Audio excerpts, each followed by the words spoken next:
Bien. Bueno, un poco como para tratar de sintetizar y de encontrar una especie de epílogo en el uso y aplicaciones del sistema o de los sistemas, podríamos decir que aparece esto que se llama la complementariedad de los sistemas, ¿sí?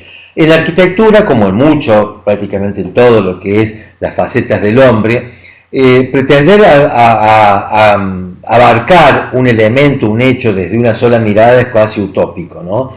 Se requiere de múltiples miradas, de múltiples recorridos, de múltiples acciones para poder comprender la totalidad de las cosas. Fíjense que la arquitectura, dentro de esto de las llamadas bellas artes, que inicialmente conformaba era parte del paquete de las llamadas bellas artes, lo integraba la arquitectura, era algo fascinante porque uno decía, incluso desde la mirada de quienes practicamos las dos cosas, como el diseño de la arquitectura y algo de las artes, decíamos que en las artes se veía, por ejemplo, en la pintura y en el dibujo, esto de manejar en la bidimensión, o sea, tanto en la tela como en el papel, dos dimensiones, más allá que representábamos tres.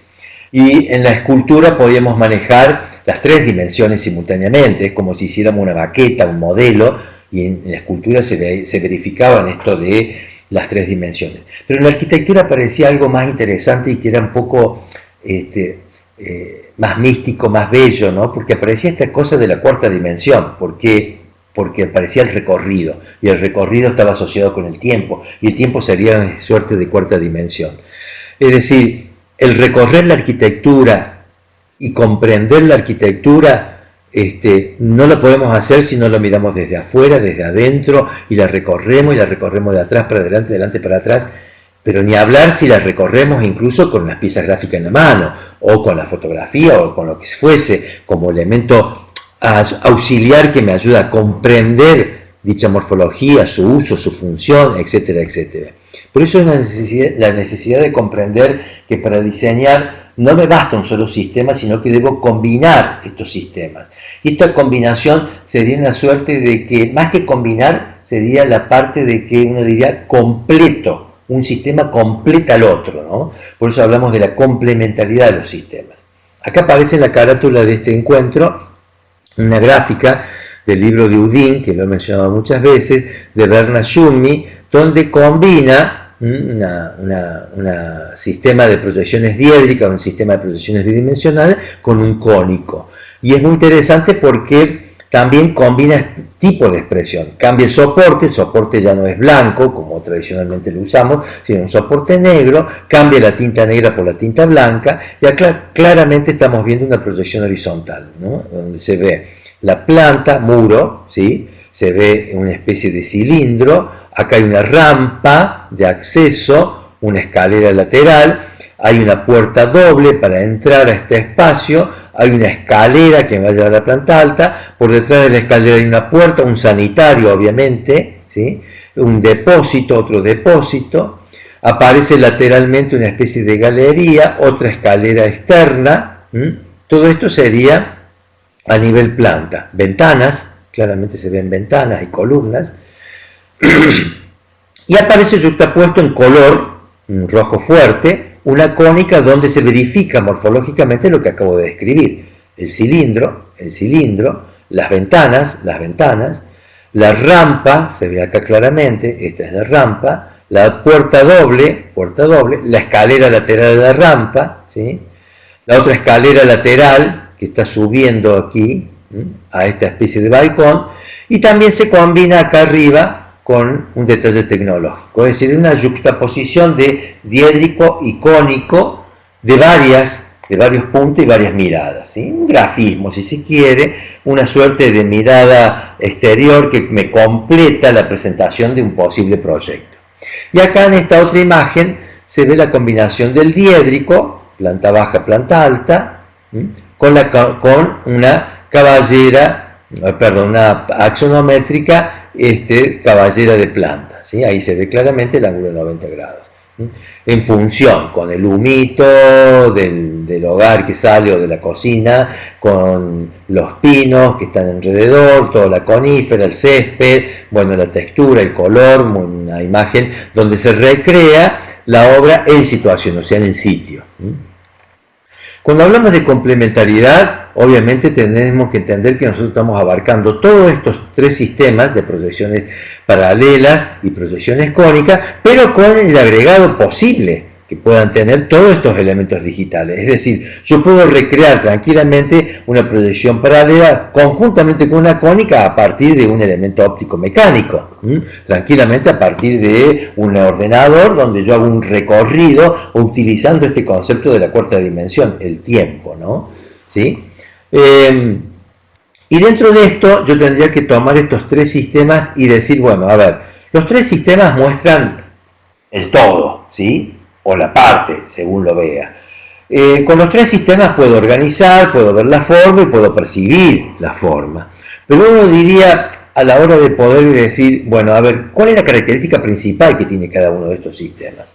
Y entonces diríamos que, por ejemplo, el sistema de proyecciones paralelas diédrica, la característica principal es que es un sistema organizativo, un sistema que globalmente me permite construir esto, que es, por ejemplo, esto es la planta de una obra de arquitectura hecha a mano alzada del arquitecto Francisco Lorca, que es el adjunto de esta cátedra, profesor de física también, que además de uno de ustedes lo ha tenido en las dos asignaturas, donde está claramente organizado el espacio arquitectónico con equipamiento, ¿no? Ya hemos mostrado esta pieza gráfica cuando vimos diédrico. Está el dormitorio, está la escalera, está el otro dormitorio, está la cocina, etcétera, etcétera, ¿no?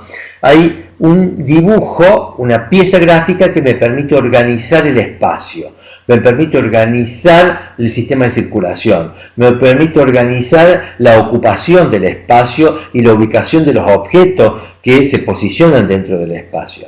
Es decir, claramente también veo cualidades morfológicas y cualidades de percepción, pero fundamentalmente las características del sistema diédrico es organizacional, ¿sí? El sistema de proyecciones axonométricas tiene quizás como más fuerte el concepto de la característica de poder ver el objeto en esta complejidad morfológica, o sea, en esta complejidad que le da, o esta posibilidad que le da la imagen tridimensional, ¿no? Que es lo que acabamos de ver con el sistema axonométrico, donde puedo ver tres caras simultáneamente, sea desde la observación exterior o sea de la observación interior. Entonces yo ya tengo, con esta mirada de la observación en axonometría, una mejor percepción de lo que sería, o una mejor aproximación a lo que sería la morfología del objeto. Comprendo mejor el objeto. Y puedo decir, estos son una combinación de prismas encastrados uno dentro del otro, donde yo armo un todo, ¿no? Y esta posibilidad de generar leyes de enlace, donde hay juxtaposiciones, encastre, interpenetración, bueno, hace que esto se vea como una unidad. Esta comprensión morfológica la puedo ver a partir de este sistema de proyección o este sistema de representación. Y el sistema de proyecciones polar o el sistema de proyecciones cónica es un dibujo que básicamente es perceptivo, ¿no? Entonces acá tenemos un dibujo, perdón, habíamos dicho un dibujo que no lo había presentado del arquitecto Estrada, ¿sí? Que está como docente de algunos de ustedes en un grupo, arquitecto Jorge Estrada, que a su vez ha sido muchos años también profesor de morfología y es un artista plástico en formación. Si bien tiene muchas obras, muchos trabajos como plástico, aunque ustedes no lo crean, está cursando Bellas Artes en este momento. En este caso, en la Universidad Nacional de Córdoba está cursando, creo que está en segundo o tercer año de arte. Y acá abajo vemos un dibujo en cónico de la Peatonal de Córdoba. Acá se ve el perfil de la iglesia de jesuítica, la iglesia de la Compañía de Jesús, y se ve parte de la calle Trejo, esquina Caseros, ¿sí? Y este es el dibujo del arquitecto Lucas Licari, que fue alumno nuestro en primer año, y que hoy está trabajando como un arquitecto muy exitoso en Barcelona, en España. Y acá se percibe claramente, si bien el dibujo puede ser pequeño, se percibe claramente la ambientación, el espacio es perceptivo, es un paseo que invita a ser recorrido por el follaje de los árboles, la posibilidad del paseo peatonal, bueno, es absolutamente perceptivo. Insisto, en los tres sistemas vemos cualidades que se mixturan, ¿no? Pero de alguna manera, si uno tuviese que, digamos, enfatizar cuál es la cualidad que prevalece en cada uno de ellos, decíamos, bueno, el dibujo diédrico es organizativo, el axonométrico es objetual y el cónico es básicamente perceptual, ¿no? Y visto de así, uno diría, bueno, yo puedo empezar a combinarlos, ¿no? Y la combinación de, por ejemplo, del diédrico con el cónico, la combinación del diédrico con el axonométrico, son fundantes, porque a partir del diédrico puedo construir el axonométrico, y a partir del diédrico también puedo armar el cónico, ¿sí? Es decir, necesito de uno para poder hacer el otro. Ergo, si yo estoy rescatando algo que, o sea, digo, si estoy dibujando algo que ya está representado y que estoy copiando de la realidad, ya lo puedo copiar directamente en cónico. Por ejemplo, salgo a la calle a dibujar un objeto en la calle, un recorrido. Ya está, lo estoy mirando en cónico y represento lo que veo. Estamos hablando del dibujo de prefiguración, el dibujo de ideación, el dibujo de estudio, el dibujo de taller, donde yo no tengo todavía la imagen de lo que voy a generar. Entonces sí recurro a el dato de la organización que me da y las dimensiones y la mensura que me da el diédrico para poder transferir a la construcción del axonométrico y la construcción del cónico. Repito, en el dibujo de diseño, de prefiguración, sí o sí, en general, el dato lo tengo en diédrico para poder armar la axonometría y armar el cónico. En el dibujo de registro, cuando yo salgo a registrar y el objeto ya está resuelto, es probable o es más sencillo copiarlo directamente sin pasar por el diédrico. No obstante, si yo estoy mirando el objeto y puedo comprender su morfología y ese objeto le puedo generar la base, ¿sí?, con el diédrico, seguramente me resulte más sencillo construir esa imagen tridimensional. Bueno, esto es un ejercicio propio de quien empieza a dibujar, y a medida que voy dibujando empiezo a entender la morfología, empiezo a entender los espacios y puedo combinar espacio y puedo continuar generando la interrelación de un espacio con el otro y estoy en definitiva diseñando arquitectura. Significa que debo dibujar y leer dibujos, ¿sí? Bueno, estos dibujos ya los habíamos, estos dibujos ya los habíamos explicado anteriormente, en uso y aplicaciones de la axonometría, dibujos del Tobo Díaz, de Cacho Soler, del libro de Udín, ¿sí?, y dibujos que hemos puesto en valor cuando vimos cónico.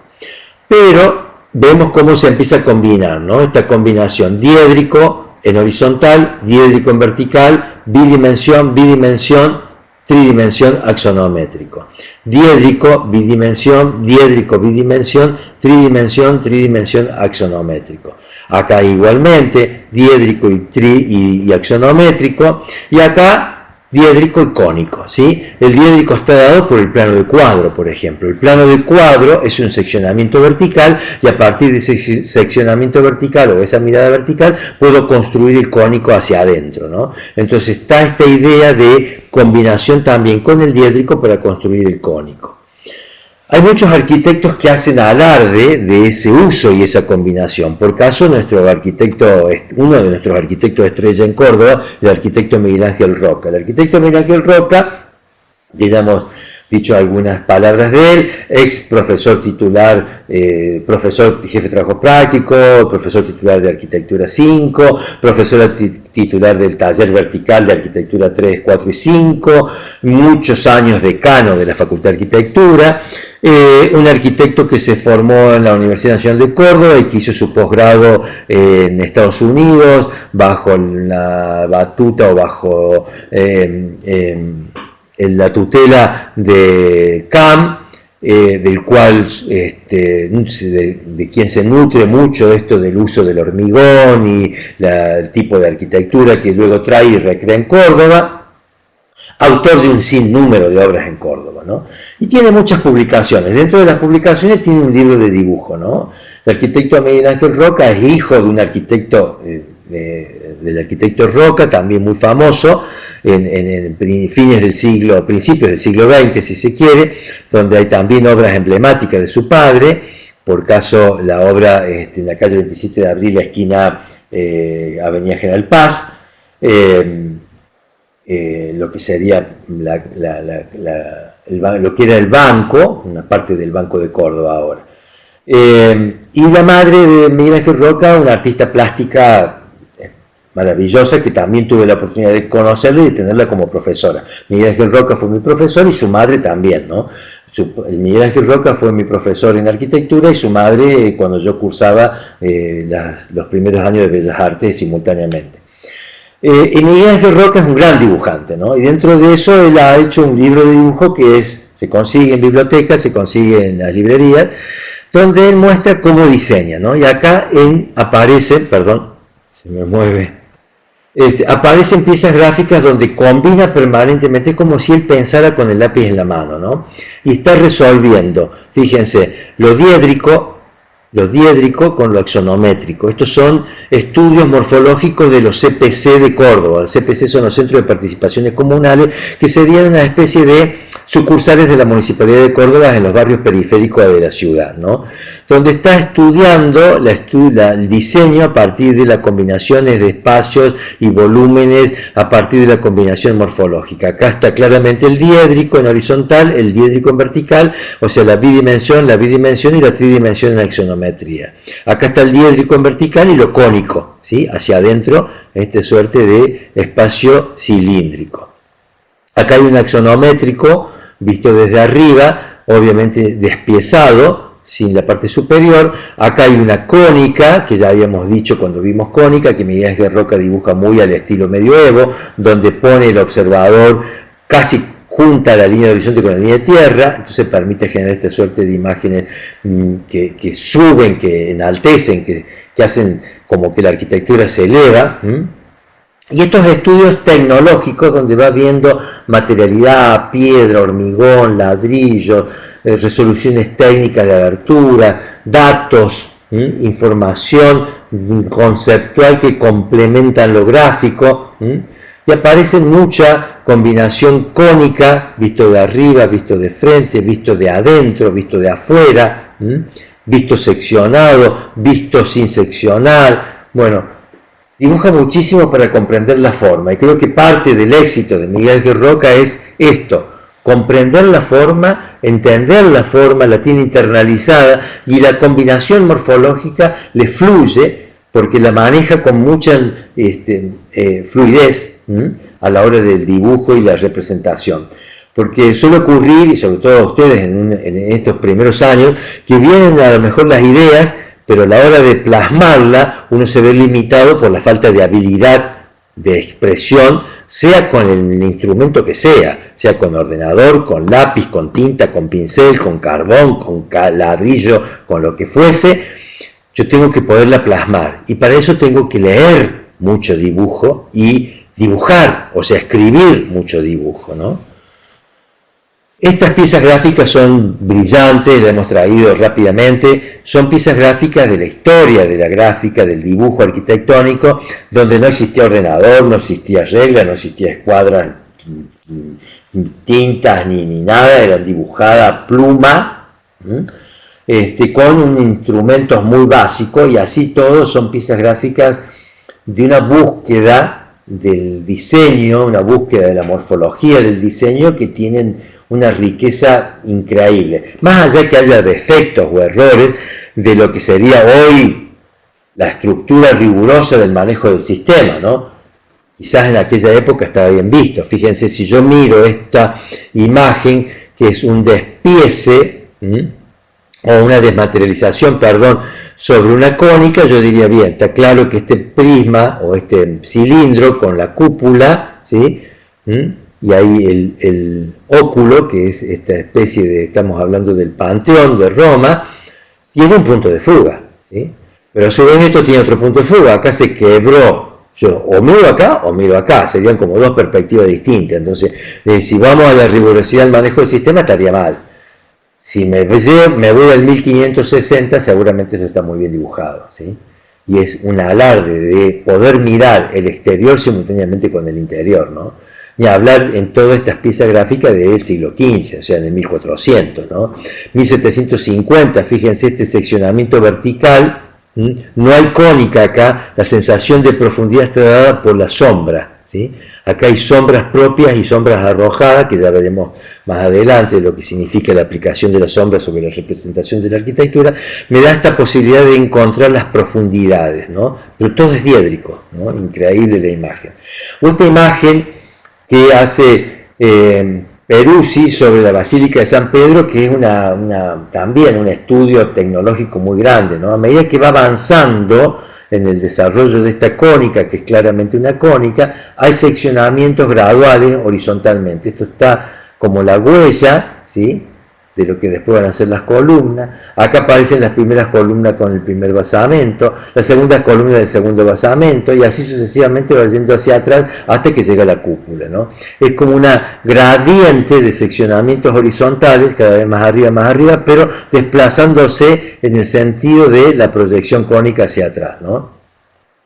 O estas otras imágenes que son increíbles, fascinantes, 1770, o sea, siglo XVIII, estamos hablando acá de un dibujo donde combina la observación exterior en una cónica con la observación interior de un teatro con cielo raso y con todos los elementos tecnológicos. Fíjense, esa polea, con una roldana que permite subir y bajar la luminaria. ¿Por qué había que subir y bajarla? Porque había que encender las velas, no había electricidad, entonces había que subir esto hasta esta especie de balcón, se encienden las velas y luego se bajan, se suben, se apagan las velas y luego se baja. Bueno, ese elemento, fíjense todo lo que es la cabreada de madera, para sostener luego lo que sería la chapa, que es finalmente la cubierta superior, el cielo raso, todo de madera pintado, los palcos de este teatro, las butacas del teatro, el escenario, el telón, todo lo que sería el foyer o la parte de los halls y los pasillos de circulación y distribución. Bueno, un dibujo increíble de Wiley, de Charles de Wiley, un francés, esto es en París, donde es una verdadera obra de arte esta gráfica, este diseño, este corte fugado en arquitectura. Bueno, acá aparecen seccionamientos verticales con cónicos, sería una suerte de corte fugado. ¿Por qué decimos corte? Porque el seccionamiento vertical sería el corte vertical y me permite mirar hacia adentro cuál perspectiva. Donde claramente la vedette o el centro de atención acá es la penetración de la luz natural, o sea, los claros oscuros, sombras propias, sombras arrojadas, distintas zonas más oscuras, zonas más iluminadas. Es un estudio seguramente de la penetración de la luz natural en esta especie de vivienda. Dibujos muy propios también de lo que van a hacer ustedes después en la arquitectura 4, 5, tesis, ¿sí?, donde se ven la combinación simultánea de todo lo que es lo estructural, columnas, vigas, losas, cimientos, y todo lo que es lo funcional, ¿no? Acá está el diédrico, luciéndose con este enorme corte y una gran cónica central que permite demostrar cuál es la función de cada uno de estos espacios que conforman este núcleo o este espacio o esta obra de arquitectura, ¿no? Esta también una obra, una representación magnífica, donde se combina la observación exterior con la observación interior, donde se ve todo lo que es la circulación vehicular, la circulación peatonal, las cartelerías, todo lo que es la fachada de la manzana que está enfrente, de la arquitectura colindante. Fíjense la inclinación del cine, las distintas salas. Acá hay una butaca, una especie de pullman, una platea sobre esta suerte de imagen que se está viendo Sofía Loren, una actriz que todavía está viva, italiana, con sus 80 y pico de años. Un cine, visto lateralmente el cine, visto desde atrás, la sala, ¿no?, donde se ven las butacas de atrás, la gente que está caminando para acomodarse o está llegando, el foyer o hall de ingreso, las escaleras mecánicas. Bueno, una vez es esta pieza gráfica, pero ya más contemporánea, ya más ayudada con elementos con tecnología más simple, más que facilitan la gráfica, ¿no? Fíjense lo que hablamos anteriormente de las posibles axonometrías que miran hacia arriba, ¿no? Acá tenemos lo que decíamos, los cielos rasos técnicos, ¿no? Acá hay un cielo raso que va teniendo obviamente una función acústica, por eso se va quebrando, y contiene las luces, contiene lo que se requiere, todo este tipo de obras que son las bocas de incendio, etcétera, etcétera, aire acondicionado, calefacción, bla, bla, que tiene entre el cielo raso y la losa propiamente dicha, ¿no? Bueno, estos son dibujos que se aproximan más a lo que ustedes van a hacer ahora o estarían haciendo en breve en tecnología, que son esta especie de cabañas, ¿no? Donde yo tengo que dibujar una arquitectura muy simple a partir de un seccionamiento vertical, y puedo observar su interioridad y todo lo que implica la tecnología y el armado de estos muros, ¿no? En la arquitectura siempre decimos que no lleva materialidad. Ojo, atiendo. Cuando dibujo arquitectura, la arquitectura lleva simplemente la línea que divide masa de espacio, no lleva lo que va dentro del muro, ¿no? Si yo quiero dibujar lo que va dentro del muro, obviamente estoy haciendo detalles tecnológicos, sea desde una macro mirada o desde una micro mirada, ¿no? Pero aquí nuevamente se combina, como decíamos anteriormente, el diédrico con el cónico. Esto sería lo que nosotros llamamos cortes fugados, ¿sí? Así como podríamos utilizar el diédrico para armar una cónica exterior, también podemos utilizar el diédrico para armar una cónica exterior, también podemos utilizar el diédrico para armar una cónica interior, ¿sí? Entonces, el diédrico me va a permitir, por ejemplo, tener una planta que me permite organizar el espacio, o un seccionamiento, una imagen horizontal, secciono verticalmente a partir de marcar un corte AB, construyo el corte AB, y este corte AB lo voy a utilizar como plano de cuadro, y a partir del plano de cuadro voy a poder posicionar el observador, marcar el límite del enfoque geométrico, posicionar la línea de tierra, posicionar la línea de horizonte, posicionar el primer punto de fuga, y a partir de ahí yo empiezo a armar mi perspectiva interior conforme los datos que voy teniendo para poder armar este espacio interior. O sea, claramente acá tengo lo que nosotros denominamos corte fugado, que es la combinación del diédrico con el cónico visto desde adentro o el cónico visto desde afuera. O sea, cuando a mí me piden este tipo de pieza gráfica muy propio de las tecnologías, uno dice, bueno, ¿lo sé hacer? Sí, por supuesto, si sé hacer un diédrico, es la base. Y si a partir del diédrico puedo llevar los datos para armar el cónico, perfectamente puedo hacer lo que nosotros denominamos o reconocemos como pieza tecnológica el corte fugado, ¿sí? O sea, estoy armando esta especie de espacio doble donde tengo un desnivel y combina este exterior con ese interior y ese nuevo paso exterior con este interior, ¿sí? Techo, cornisas, ¿sí? Aleros, veredas perimetrales, espesores de muros, ¿sí? Para que no parezcan paredes de cartón. Y podría seguir avanzando en detalles, ¿no?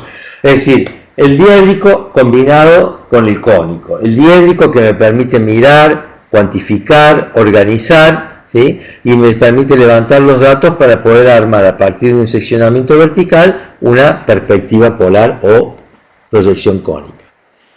Hay ejemplos prácticos en los apuntes que tenemos nosotros. Hay ejemplos prácticos en muchísimas publicaciones y sitios donde están los datos,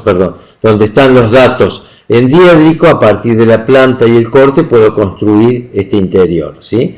E incluso hay muchas publicaciones como esta que yo puedo tener. Es interesante poder escanear, poder fotocopiar y tenerla como base para poder poner un transparente arriba y poder construir las proyecciones que uno necesita. Esto también sería la combinación del diédrico y del cónico, que en lugar de mirar de abajo hacia arriba, como habíamos visto en esa vivienda que se veía el auto desde abajo, acá le hemos sacado el techo y miramos desde arriba hacia abajo, ¿no? Fíjense, acá estoy viendo el baño, se ha sacado el techo y estoy viendo claramente la mesada con la bacha del espejo, como se refleja, el vanitori, que estaría por debajo de esta mesadita, el cerámico que bordea el espacio de bañadera y ducha es cuando tengo ahí el artefacto en pared, y bañera es cuando tengo el artefacto en piso, ¿no? Ahí está combinado los dos. Inodoro, claramente mochila, puerta de ingreso. Acá veo también otro tipo de baño, ¿no? Donde está el antebaño, claramente zonificado, y el espacio de ducha, con esta suerte de mampara. Acá se combina dormitorio, cocina, baño, living, todo lo que sería el departamento se le quitó de la cubierta superior y con una cónica se ve hacia adentro. Esto es una cónica a 2 puntos de fuga, esto eran 3 cónicas con un punto de fuga, acá tengo un punto de fuga para un lateral y otro punto de fuga lateral. Dentro de este punto de fuga se ve la observación exterior y con este punto de fuga se desmaterializó verticalmente, cual diédrico, ¿sí? Como si hiciera el corte, y se ve parte del interior. Entonces claramente una combinación de cónico con diédrico y una combinación de observación exterior con observación interior. Y después de esto hay muchísimo en internet que uno puede curiosear y entender y comprender cómo yo puedo tener estas piezas gráficas, rotarlas, armadas, vienen programas, vienen un montón de herramientas que me facilitan el armado de la cosa. Ahora, por más que me la faciliten, si yo no sé decodificar qué es esto y qué significa cada una de estas pequeños iconos, símbolos que están acá dibujados, y bueno, no voy a entender nada. Yo diría que acá hay una suerte de combinación como la Basílica de San Pedro que teníamos antes, donde está el edificio, la estancia arquitectónica, como dicen los españoles, donde hay una mirada macro, o sea, está la totalidad hacia atrás, y acá hay un despiece, una desmaterialización, o sea, se seccionó y se quitó parte de la envolvente vertical y parte de la envolvente superior. Y se fueron dejando cual huella los basamentos de las columnas que hacen al porche de ingreso, las columnas que hacen al muro que separa el interior del exterior, del muro límite, ¿sí? Esta especie de hall de ingreso y obviamente este gran patio interior, ¿no? Probablemente esto sea una escuela o algo así, donde después se pasa y se encuentra la distribución a los distintos estamentos interiores. Esto está claramente una cónica con un diédrico, cónico, cónico, cónico, y acá hay transparencia, fíjense. Esto es transparencia que me permite ver hacia adentro. Esto es desmaterialización, desmaterialización, desmaterialización, ¿sí? Bueno, en síntesis, decíamos que ningún sistema me permite a mí observar la totalidad, que yo tengo que trabajar combinadamente los 3 sistemas para poder representar, ni hablar si estoy diseñando.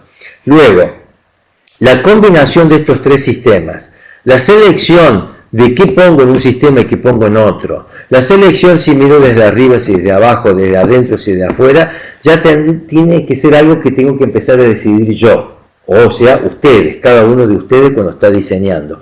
Y no tiene que ser algo que me está encargando el profesor, entre comillas.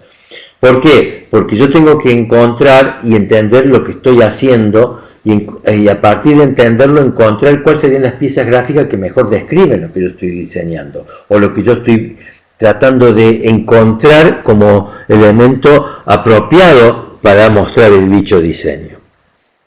Luego va a venir toda la otra parte que es sobre esto, que sería la parte de la representación, la parte de la gramática propiamente dicha. Yo voy a empezar a envolver, le voy a empezar a agregar valores, le voy a empezar a agregar expresividad, voy a empezar a vestir la arquitectura. Por eso vamos a tener teóricos allá por septiembre que hablan de la posibilidad de manejar sistemas de expresión o mecanismos de expresión, perdón, que me permiten, digamos, envolver, vestir y presentar mejor dicha representación. Vamos a ver técnicas de color, acuarela, wash, ordenador, fotomontaje, collage, etcétera, etcétera, que me permite hacer un manejo con un abanico bastante amplio, a ver en cuál uno se engancha, y la posibilidad de internalizarlo y hacerlo de uno, cual caligrafía, y decir, bueno, esto es lo que yo, o mi manera, o lo que tengo para poder mostrar mi proyecto. Bueno, con esto hemos sintetizado un poco los 3 sistemas básicos de representación gráfica en el diseño de la arquitectura y sus usos y aplicaciones y sus combinaciones.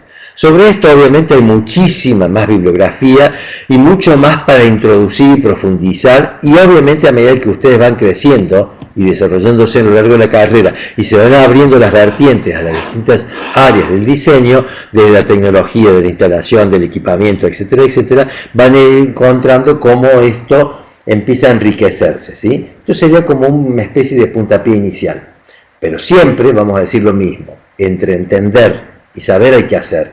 Si yo no dibujo, si yo no practico, si yo no pongo en situación esto que estoy tratando de comprender y entender y tratar de asimilar, difícilmente me quede, ¿no? Y es una herramienta fundamental que hace el oficio. Por eso hablamos de herramienta que viene de hierro, y el hierro es lo que perdura en el tiempo y es lo que le da, digamos, identidad al oficio. La identidad del diseñador, la identidad del arquitecto que diseña arquitectura es el dibujo. ¿Sí? Entonces yo debo dominar el dibujo. Después veré si es más lindo, más feo, más logrado o menos logrado. Pero debo dibujar correctamente, sí o sí. Y debo leer correctamente, sí o sí. Bien, gracias por todo.